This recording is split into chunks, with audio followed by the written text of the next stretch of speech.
Comme chaque 1er janvier, le quartier d'Afariri à Papara était confronté à d'importantes nuisances sonores.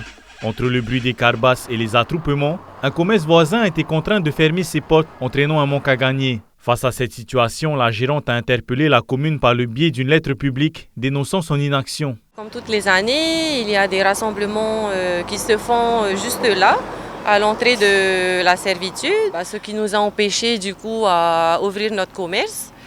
Par sécurité pour la clientèle, pour les employés. Mais oui, nous, depuis l'intérieur du magasin qui est quand même bien isolé, on avait l'impression de se retrouver là, quoi. Les riverains, eux aussi, ont été surpris par la durée des nuisances sonores. La fête, qui d'habitude s'arrête au lever du soleil, s'est finalement terminée le soir à 18h, malgré les nombreux signalements aux forces de l'ordre. Et moi, ce qui m'a surpris, c'est la réponse du Tamana.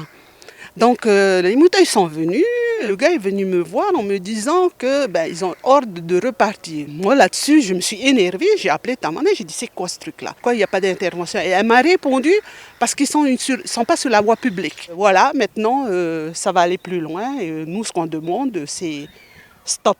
De leur côté, les passionnés des carbasses présents ce jour-là assurent qu'aucun incident n'est à déplorer. Conscients de la gêne occasionnée, ils regrettent toutefois l'absence de lieux dédiés à leur pratique, qui les contraint à se rassembler dans les zones habitées, faute d'infrastructures adaptées. On s'excuse déjà pour la gêne occasionnée, mais voilà. C'est une fois dans l'année, on sait que ça fait beaucoup de bruit.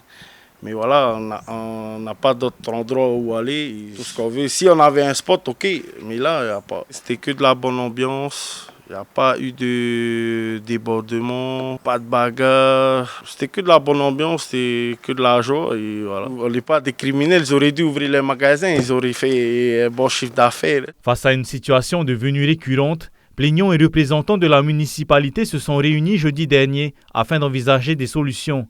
À ce stade, 2 plaintes ont été déposées auprès de la gendarmerie et 2 courriers adressés au procureur de la République. Les riverains espèrent désormais des mesures concrètes pour éviter que ces nuisances ne se reproduisent.